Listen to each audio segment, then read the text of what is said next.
மீனராசிக்காரர்களுக்கு 7.5 சனியில் வரக்கூடிய ஒரு அற்புதமான நல்ல நேரம் இந்த குரு பெயர்ச்சி. இந்த பெயர்ச்சியை தயவு செஞ்சு நல்லா பயன்படுத்துங்க. குரு பலன் பூரணமாக இருக்குது. மே 26க்கு பிறகு வரக்கூடிய 12 மாதம் உங்களுக்கான மாதம் தான். நீங்கள் அடுத்து தூள் கிளப்புங்க. இவங்களே தன்னைத்தானே செல்ஃப் ஜட்ஜ் பண்ணியே சிரமப்படுத்திக்கிட்டாங்க. ஆனால் இந்த உச்ச பார்வை வந்ததுக்கு பிறகு நீங்கள் பார்த்துக்கிட்டே இருங்க. இந்த மீனராசிக்காரர்கள் எழுச்சியோடு வெற்றி பெறுவார்கள். அதில் குறிப்பாக அவங்க தொட்டதெல்லாம் தொடங்கக்கூடிய காலமாக இருக்கும். ராசிநாதன் உச்சமடைகிறார். ராசிக்கு 5ஆம் இடத்துல உச்சமடைகிறார். ராசிக்கு 5ல் உச்சமடைந்த ராசிநாதன் நேரடியாக ராசியை பார்க்கிறார் என்பது ஒரு மிகப்பெரிய பலம். மீனராசி அன்பர்களுக்கு குரு பயிற்சியில் குரு பகவான் என்னென்ன மாதிரியான நன்மைகளையும் பலன்களையும் கொடுக்க காத்திருக்கார். நிம்மதியாக இருந்த வாழ்க்கையில் 7.5 சனி எப்போ தொடங்குச்சோ தெரியாது. மீனராசிக்காரர்களுக்கு இந்த ஒரு 3 வருட வாழ்க்கை என்பது நிறைய சவால்களை கொடுத்தது. 7.5 சனி தொடங்கினதுலேருந்தே நிம்மதி இல்லை, தூக்கம் கிடையாது, உடல் ஆரோக்கியத்தில் குறைபாடுகள், மனசளவில் நிறைய ஏமாற்றங்களை சந்திச்சுட்டே இருக்கும். ஏதாவது ஒரு தெளிவு கிடைச்சிடாதா அப்படின்னு நினைக்கக்கூடிய காலகட்டத்தில் வரக்கூடிய அற்புதமான குரு பெயர்ச்சி. குறிப்பாக சொல்லணுன்னா 7.5 சனி தொடங்கிய பிறகு வரக்கூடிய ஒரு உன்னதமான பயிற்சியாக இந்த பயிற்சியை நான் பார்க்குறேன். 12 ராசிக்காரர்களில் முக்கிய பலன்களை பார்க்கக்கூடிய ராசியில் மீன ராசியும் ஒன்று. ராசிநாதன் உச்சமடைகிறார். ராசிக்கு 5ஆம் இடத்துல உச்சமடைகிறார். ராசிக்கு 5ல் உச்சமடைந்த ராசிநாதன் நேரடியாக ராசியை பார்க்கிறார் என்பது ஒரு மிகப்பெரிய பலம். மெயினாக ஜென்ம சனியில் நடக்கிறதுனால அந்த ஜென்ம சனியோட சனியை குரு பார்க்கறதுனால 7.5 சனி இந்த ஒரு வருஷத்துக்கு பெரிய அளவு தாக்கத்தை ஏற்படுத்தாது. மீனராசிக்காரர்களுக்கு எந்த விஷயங்கள்லாம் நடக்கணும்னு நினைக்கிறீங்களோ அந்த விஷயங்கள் எல்லாமும் இந்த காலத்தில் இவங்க தொடங்கினா சத்தியமாக நடக்கும். குறிப்பாக உடலும் மனதும் தெளிவடையும், உடலும் மனதும் திடமடையும். அவங்களுடைய எண்ணங்கள்லாம் பயங்கரமாக இனிமேல் வேலை செய்ய ஆரம்பிச்சிடும். எல்லா திறமையும் உங்களுக்குள்ளே இருக்குது. எல்லா விஷயத்தையும் உட்கார்ந்த இடத்துல சாதிக்க முடியும். ஆனால் உங்களால் எதையுமே செய்ய முடியல. ஏன்னா தாழ்வு மனப்பான்மை அதிகம். இந்த 3 வருஷமாக என்னால் முடியல, என்னால் ஒன்றும் பண்ண முடியல, என்னால் செஞ்சால் நான் தோற்றுறணும், அல்லது நான் விமர்சனத்துக்குள்ளாக்கப்படணும், அல்லது இவங்களே தன்னைத்தானே செல்ஃப் ஜட்ஜ் பண்ணியே சிரமப்படுத்திக்கிட்டாங்க. ஆனால் இந்த உச்ச பார்வை வந்ததுக்கு பிறகு நீங்கள் பார்த்துக்கிட்டே இருங்க. இந்த மீனராசிக்காரர்கள் எழுச்சியோடு வெற்றி பெறுவார்கள். அதில் குறிப்பாக அவங்க தொட்டதெல்லாம் தொடங்கக்கூடிய காலமாக இருக்கும். அந்த 7.5 சனியில் குடும்பத்தை தொலைச்சவங்கெல்லாம் குடும்பத்தோடு ஒன்று சேரக்கூடிய வாய்ப்பு இருக்குது.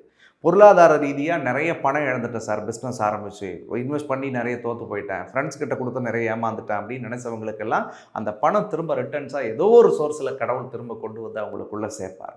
இவங்களை அலட்சியப்படுத்தி உதாசனப்படுத்தின உறவுகளுக்குள்ள இவங்களுக்கு சமுதாயத்தில் அந்தஸ்து அங்கீகாரம் மேலோங்கக்கூடியதாக இருக்கும். நண்பர்கள் பிரிந்தவங்கள்லாம் மீனராசியை தேடி ஓடி வரக்கூடிய காலம் இனி வரக்கூடிய காலத்தில் நடக்க போகிறது. மீனராசிக்காரர்களுக்கு இந்த காலகட்டங்களில் சுபத்துவத்துக்குரிய விஷயங்கள் நிறைய நடக்க ஆரம்பிக்கும். அதில் முக்கியமானதாக பார்க்கப்படக்கூடியது, ரொம்ப நாளாக ஒரு வீடு வாங்கணும் அப்படின்னு நினச்ச கனவோடு வாழ்ந்துட்டு இருக்கக்கூடியவர்களுக்கு கண்டிப்பாக இந்த வருஷத்தில் ஒரு வீடு அமையக்கூடியதாக இருக்கும். சார் பிஸ்னஸ் பண்ணணும்னு நினைக்கிறேன் சார், நிறைய ஐடியாஸ் எனக்குள்ளே இருக்குது, இந்த பிஸ்னஸை நான் நல்லபடியாக பண்ணி சக்ஸஸ் பண்ணிவிடுவேன், பயம் இருந்துக்கிட்டே இருக்குது அப்படின்னு நினைக்கிறவங்கெல்லாம் துணிவோடு பிஸ்னஸை தொடங்குங்க. கண்டிப்பாக அந்த பிஸ்னஸ் உங்களுக்கு பெரிய வெற்றியை தரக்கூடியதாக இருக்கும். பல பேர் பல நாளாக வண்டியை மாற்றணும்னு நினச்சிக்கிட்டே இருக்காங்க. ஆனால் அந்த வண்டியை மாற்ற முடியாமலே வச்சுருந்துருப்பாங்க. பட் உங்களுக்கு எல்லாம் புது வாகன பிராப்தம் அமையக்கூடிய சூழலையும் கடவுள் கொடுப்பாருங்க. அதே மாதிரி ஒரு நிலையில்லாத வாழ்க்கை, கடந்த ஒரு வருஷம்லாம் வனவாசமாக வாழ்ந்தோம். மீனும் இடம் மாறலாமா, ஊர் மாறலாமா, எல்லாம் மாறலாமான்லாம் பயம் இருந்துச்சு. வெளிநாட்டில் இருக்கிறவங்க இங்கே வந்துடலாம்னு நினச்சிருப்பாங்க, இங்கே இருக்கிறவங்க வேறு இடத்துக்கு போயிடலாமான்ற எண்ணங்கள் ஏற்பட்டிருக்கும். பட் இந்த குரு பெயர்ச்சிக்கு பிறகு நீங்கள் எங்கே ஸ்டேபிளாக உட்காரணும்னு கடவுள் முடிவு பண்ணுறாரோ, உங்களுக்கு எது சரியான இடம் நினைக்கிறாரோ அங்கே உங்களை நிரந்தரமாக குடியமர்த்துவார். அது சொந்த வீடை கொடுத்து, சொந்த தொழிலை கொடுத்து, அல்லது வேலையை கொடுத்து, ப்ரமோஷனை கொடுத்து, பதவியை கொடுத்து அமர வைக்கக்கூடிய அற்புத பாக்கியத்தை கடவுள் செய்வார். 5ஆம் இடம் பூர்வ புண்ணிய ஸ்தானத்தில் குரு உச்சமடைகிறார். அப்போ மீனராசி செஞ்ச புண்ணியங்கள் வேலை செய்யும். நான் நிறைய பேர்த்துக்கு சாப்பாடு கொடுத்தேன் சார், நிறைய கோயில் போனேன் சார், நிறைய சாமி கும்பிட்டேன் சார், நிறைய வழிபாடு பண்ணேன் சார், யாருக்கும் நான் கெடுதலே செஞ்சதில்லை சார், ஆனால் இந்த 3 வருஷம் என்னை பாடாப்படுத்தி எடுத்துச்சு சார் அப்படின்னு சொன்ன மீனராசிக்கெல்லாம் இறைவனுடைய அருளோடு இந்த வருடம் மிகச்சிறந்த நல்ல பொற்காலத்தை தரக்கூடிய அடிப்படையில் பலன்களை கொடுக்கும். அப்போ திடீர் யோகம் உண்டு, திடீர் அதிர்ஷ்டம் உண்டு, திடீர் பணவரவு உண்டு, திடீர் அறிமுகங்களால் இவருடைய வாழ்க்கை பெரிய அளவில் மாற்றத்தை கொண்டு போகும். 6ல் கேது நிறைய கற்றுக் கொடுத்துச்சு. யார்கிட்ட எப்படி பேசணும், எப்படி பழகணும், எது சரி எது தப்பு, உங்களை சுற்றி இருக்கிறவங்க யார், பணத்துக்கு என்ன வேல்யூ, உறவுகளுக்கு என்ன வேல்யூ, உங்களோட லவ்வுக்கு என்ன வேல்யூன்றதெல்லாம் மீனராசி 3 வருஷம் சனியும் கற்றுக் கொடுத்துட்டாரு. 6ல் இருந்த கேதுவும் கற்றுக் கொடுத்துட்டாரு. இனிமேல் கற்றுக்கணுன்ற அவசியம் இல்லை. இதை வச்சு பக்குவப்படுத்தி வாழ்க்கையில் அடுத்த கட்டத்துக்கு மேலே வரப்போகிறாங்க. ரொம்ப முக்கியமாக கடன் நெருக்கடியில் மாட்டின மீனராசி இந்த வருஷத்தில் கடனை கண்டிப்பாக அடைப்பார்கள். நவம்பருக்கு பிறகு அவங்களுக்கு கடன் சுமைகள் எல்லாம் படிப்படியாக தீரும். எதிரிகள் எல்லாம் விலகுவார்கள். உடல் ரீதியாக மன ரீதியாக இருந்த அழுத்தங்கள் மாறுபடும். தூக்கம் இல்லைன்றவங்க நிம்மதியாக தூங்குவாங்க. ஆன்சைட்டி இருக்குது சார், டெப்ரெஷன் இருக்குது சார், ஸ்ட்ரெஸ்ஸாக இருக்குன்றவங்களாம் படிப்படியான மன நிம்மதியான சூழலுக்குள் நகர்த்தப்படுவார்கள். குறிப்பாக திருமண வயசுலேருந்து கல்யாணம் நடக்காத மீனராசிக்காரர்களுக்கு இந்த வருஷத்தில் கல்யாணம் கண்டிப்பாக கூடி வரும். நிறைய காதல் திருமணங்கள் நடக்கும். பிரிந்தவர்கள் ஒன்று கூடுவார்கள். விலகியவர்கள் இவங்களை விரும்பி வந்து சேரக்கூடிய நிலை வரும். யார் உங்களை துரோகம் பண்ணி ஏமாற்றிட்டு போனாங்களோ அவங்களே தன்னுடைய தவறை உணர்ந்துக்கிட்டு உங்கள்கிட்ட வந்து மன்னிப்பு கேட்குற நிலையும் மீனராசிக்கு நடக்கும். அதே மாதிரி அப்பா வழி சொத்து பத்துக்கள் ஏதாவது வரணும்னா வரும். தந்தையினுடைய உடல்நலத்தில் இருந்த சிக்கல்கள் சரியாகும். தந்தைக்கும் பிள்ளைகளுக்குமான உறவுகளும் இணக்கங்களும் நெருக்கமாக மாறக்கூடியதாக இருக்கும். பலர் வெளிநாட்டுகளிலிருந்து உள்நாட்டுக்கு வந்து சில வேலைகளை தொடங்கணும்னு நினச்சோம். அந்த வேலைகளை இந்த காலத்தில் தாராளமாக தொடங்கலாம். நீங்கள் எது வேணாலும் பண்ணுங்கள், உங்களுக்கு சக்ஸஸ் ஆகும். ரொம்ப முக்கியமாக மீனராசிக்கு 10ஆம் இடம். பட்டம் கிடைக்குமா சார், எங்களுக்கு பதவி கிடைக்குமா, பேர் புகழ் கிடைக்குமா அப்படின்னா மீனராசிக்கு நிச்சயமாக இந்த வருடத்தில் புதிய பட்டம், புதிய பதவி, புதிய பொறுப்பு, புதிய புகழ் கிடைக்கும். ஏன்னா உங்கள் ராசிக்கு 10ஆம் அதிபதி குரு பகவான் உச்சமடைகிறார். சொந்த வீட்டுக்கு அதிபதியும் குரு பகவான் உச்சமடைகிறார். அப்போ ஏற்கனவே நான் இழந்துட்டேன் சார், பதவியை, பொறுப்பை இழந்துட்டேன், புகழை இழந்துட்டேன் அப்படின்னு நினச்சிட்டு இருந்த மீனராசிக்காரர்கள் கூட இந்த வாட்டி ஒரு நல்ல பதவி, நல்ல பொறுப்பில் கடவுள் உங்களை உட்கார வைக்கிறதுக்கு காத்துக்கிட்டு இருக்கு. பாஸ்போர்ட் இல்லாதவங்களுக்கெல்லாம் பாஸ்போர்ட் ரெடி பண்ணி வச்சு ஃப்ளை பண்ணுற அளவுக்கான சூழலை கடவுளை ஏற்படுத்துவார். ஏன்னா 12ல் ராகு இருக்குது.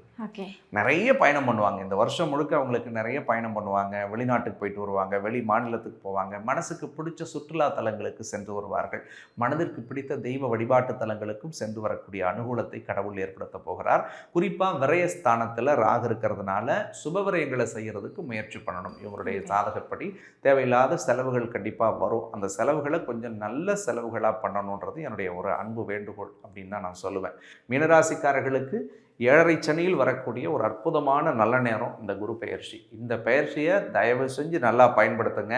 உங்களுக்கு எதெல்லாம் நல்லதுன்னு நினைக்கிறீங்களோ அதை தொடங்கி பண்ணுங்கள். இதெல்லாம் கண்ண மூடிக்கிட்டு நீங்கள் செய்யலாம். இது யாரையும் கேட்டு கன்சல்ட் பண்ணணுன்ற அவசியம் கூட இல்லை. என்ன உள்பட நீங்கள் கேட்கணுன்ற அவசியம் இல்லை. சார் நல்லது பண்ணணும்னு நினைக்கிறேன் சார், நான் வீடு கட்டலான்னு இருக்கேன், கட்டுங்க. பிள்ளை கல்யாணம் பண்ணணும்னு நினைக்கிறேன், பண்ணுங்கள்.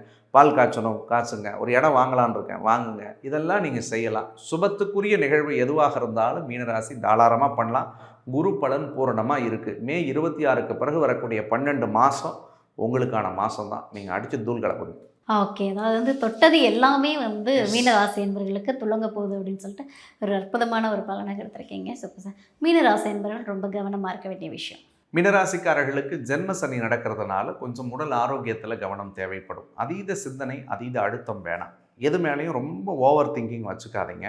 12ல் ராகு இருக்கிறதுனால பண விஷயங்களில் கொஞ்சம் கவனமாக இருங்க. யார்கிட்ட பணம் கொடுக்குறோம், எதில் முதலீடு பண்ணுறோன்றதில் ரொம்ப முக்கியம். 6ஆம் இடத்துல கேது வந்து உட்கார்ந்துருக்கிறதுனால எலும்பு நரம்பு சம்மந்தமான விஷயங்களில் கொஞ்சம் கவனம் தேவைப்படும். சில எதிரிகள் வந்து உங்கள் கூடவே இருந்து உருவாவாங்க. உங்களே பேச வச்சு உங்களை விமர்சனத்துக்குள்ளாக்கப்படுவார்கள். அதில் கொஞ்சம் நீங்கள் ரொம்ப அட்டாச்சாக இல்லாமல் கொஞ்சம் கவனமாக இருந்து செயல்பட்டால் போதும். வாழ்க்கை பெரிய அளவில் மாறும். ஒரே ஒரு விஷயந்தான், ஜென்மசனி நடக்கிறதுனால முன்னாடி சொன்ன மாதிரி உடம்பை பார்த்துக்கோங்க, மனசை பார்த்துக்கோங்க. இந்த 2 விஷயத்தில் கொஞ்சம் கவனமாக இருந்தால் மற்ற எல்லாத்துலேயும் இவங்க ஈஸியாக சமாளிச்சிருவாங்க. சூப்பர். மீனராசி என்பவர்கள் வழிபடக்கூடிய தெய்வம். மீனராசிக்காரர்கள் ஜென்மசனி நடக்கிறதுனால சனி பகவானுக்குரிய வழிபாடு இவர்களுக்கு மிகச்சிறந்த பலன் தரக்கூடியதாக இருக்கும். பக்கத்தில் ஏதாவது சனீஸ்வரன் கோயில் இருந்துச்சுன்னா சனிக்கிழமை ஒரு 9 வாரம் தொடர்ச்சியாக போயிட்டு உங்கள் கையால் ஒரு 2 அகல் விளக்கு ஏற்றி வச்சு சாமியை மனதார கும்பிடுங்க. முடிஞ்சால் ஒரு 3 விதமான நவதானிய சுண்டல்களை ஒன்றா செஞ்சு கொண்டு போய் ஒரு 10 பேர்த்துக்கு உங்கள் கையால் தானமாக கொடுக்கும் பொழுது 7.5 சனியால் ஏற்படக்கூடிய கர்ம பலன்களிலிருந்து விடுபட்டு ஒரு புண்ணிய பலனுக்குரிய சூழல்களை இறைவன் உங்களுக்கு செய்வாங்க. அதே மாதிரி நேரம் இருந்துச்சுன்னா ஒரு முறை பக்கத்தில் சிவன் கோயில் இருந்தால் வியாழக்கிழமை அன்னைக்கு தட்சிணாமூர்த்தி இருந்தால் உங்கள் பேரில் போயிட்டு ஒரு அர்ச்சனை பண்ணி அங்கே ஒரு 2 விளக்குகளை நீங்கள் ஏற்றி மனமுருக பிரார்த்தனை செய்யும்போது இந்த குரு பெயர்ச்சி மீனராசிக்கு ஒரு பொற்காலத்துக்குரிய பெயர்ச்சியாக மாறும். ஏன்னா இப்போ குருவே வந்து உங்கள் ராசிக்கு அதிபதி, நீங்கள் தான் அவருக்கு சொந்தக்காரர், உங்களுக்கு ஓனரே அவர் தான். அப்படின்னும் பொழுது உங்களுக்கெல்லாம் நிறைய செய்வார் அவர். ஸோ அதை செய்கிறதுக்கு அவர் தயாராக இருக்கார். தட் மீன் ஒரு எப்படி சொல்கிறதுங்க, மழை பெய்யறதுக்கு தயாராக இருக்குது. அந்த மழையினுடைய வடிகாலை நீங்கள் சரி பண்ணி அது எந்தெந்த இடத்துக்கு அந்த வடிகால் போய் பாயணுன்றதை நீங்கள் முடிவு பண்ணி வச்சுக்கோங்க. குரு நிறைய கொடுக்கறதுக்கு வரார் மீனராசிக்கு. உங்களுடைய வாழ்க்கையும் மனதையும் பக்குவப்படுத்தி சரிப்படுத்தி ஒரு வாய்க்காலை எப்படி தூர்வாடுறோமோ அந்த மாதிரி உங்ககிட்ட இருக்கக்கூடிய கெட்ட விஷயங்களை தூர்வாரிட்டு நல்ல சிந்தனைகளையும் நல்ல செயல்களோடும் நீங்கள் தொடங்குங்கள். சத்தியமாக வெற்றி உங்களுக்கு மட்டும்தான். ஸோ குரு பகவான் வந்து செய்கிறதுக்கு தயாராக இருக்கார். ஸோ மீனராசி அன்பர்கள் செயலில் வந்து கரெக்டாக இருக்கணும். குரு பகவான் எல்லாத்தையும் கொடுப்பான்னு சொல்லிட்டு ரொம்ப ஒரு அற்புதமான பலனை மீனராசி அன்பர்களுக்காக கொடுத்துருக்கீங்க. Thank you so much. நன்றிம்மா.